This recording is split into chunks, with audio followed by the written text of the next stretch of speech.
आषाढ़ मासेर परे कि आसছে জোরে বলুন শ্রাবণ মাস। এই শ্রাবণ মাসে আপনারা সবাই বাবা ভোলাকে জল দেবেন। যদি আপনি কোনো মন্দিরে যেতে না পারেন বাড়িতে একটু দুধ জল দেবেন। শ্রাবণ মাসে প্রতি সোমবার দেবেন। যদি প্রতিদিন শ্রাবণ মাসে দিতে পারেন খুব খুশি। শ্রাবণ মাসটা যদি কেউ নিরামিষ খেতে পারে, বাবার মাস, বাবা ভোলা হলো 12 জন বৈষ্ণবের মধ্যে প্রধান বৈষ্ণব।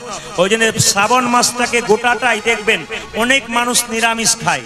শ্রাবণ মাসের যতগুলো সোমবার থাকবে একবারে প্রত্যেকটা সোমবার নিরামিষ করবেন, দেখবেন আপনার বাড়িতে শান্তি আসবে। কোন মাস হোক, যে কোনো মাসে হোক, সোমবার দিন বেলপাতা তুলবেন না। প্রশ্ন করবেন সোমবার দিন বেলপাতা দেবো, তাহলে তুলবো না তো কোথায় পাবো?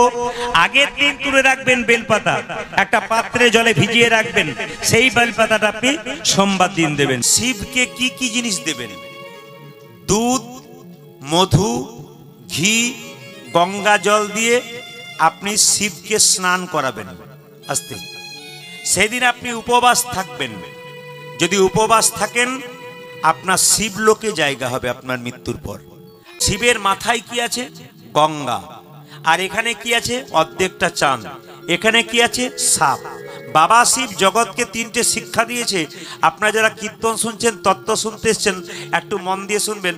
বাবা শিবের মাথায় আছে, জটাতে আছে গঙ্গা, কপালে আছে কি? অর্ধেকটা চাঁদ, গলায় আছে কি? সাপ।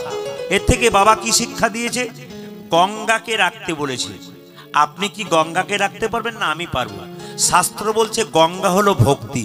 ওগো মায়েরা, সংসারে ভক্তিকে সঙ্গে করে চলো, তোমার কোনদিন বাধা হবে না। গঙ্গা হলো ভক্তি।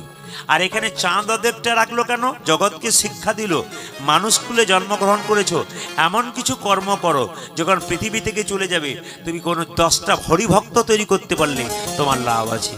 এমন কিছু কর্ম করো যেন চাঁদ যেমন পৃথিবীর অন্ধকার দূর করে আলো দিয়ে, তুমি এমন কিছু কর্ম করো যেন ভক্তের হৃদয় অন্ধকার দূর হয়ে যায়। আর সাপটাকে এখানে রাখলো কেন? সাপটা রাখলো এই জন্যে, সবাই শুনে রাখুন, সাপ হচ্ছে শত্রু, যে কোনো সময় কামড়াতে পারে। কিন্তু বাবা শিব সাপটাকে গলায় রাখলো কেন? বাবা শিক্ষা দিচ্ছে এই জগতে প্রায়ই মানুষের শত্রু আছে। শত্রুর সঙ্গে শত্রুতা বৃদ্ধি করো না, শত্রুর সঙ্গে মিত্রতা করো। যদি তোমার শত্রু থাকে তাকে জয় নিতাই বলে গলে টানো, তাকে হরিবোল বলে গলায় টানো, তাকে রাধে রাধে বলে গলায় টানো। যত মিত্র করবে তত তোমার শত্রু দূর হবে। মহাপ্রভুর তো শত্রু ছিল কারা? জগায় মাথায় ছিল, মলয় চাঁদ কাজী ছিল। আচ্ছা বলুন তো, জগায় মাথায় পায়ে পড়েছিল না? মলয় চাঁদ কাজী পায়ে পড়েছিল না? মহাপ্রভু কাউকে শত্রু করে নাই, সবাইকে মিত্র করেছিল।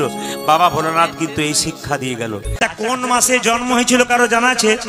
জেনে বলুন, কোন মাসে জন্ম হয়েছিল? শ্রাবণ মাসে।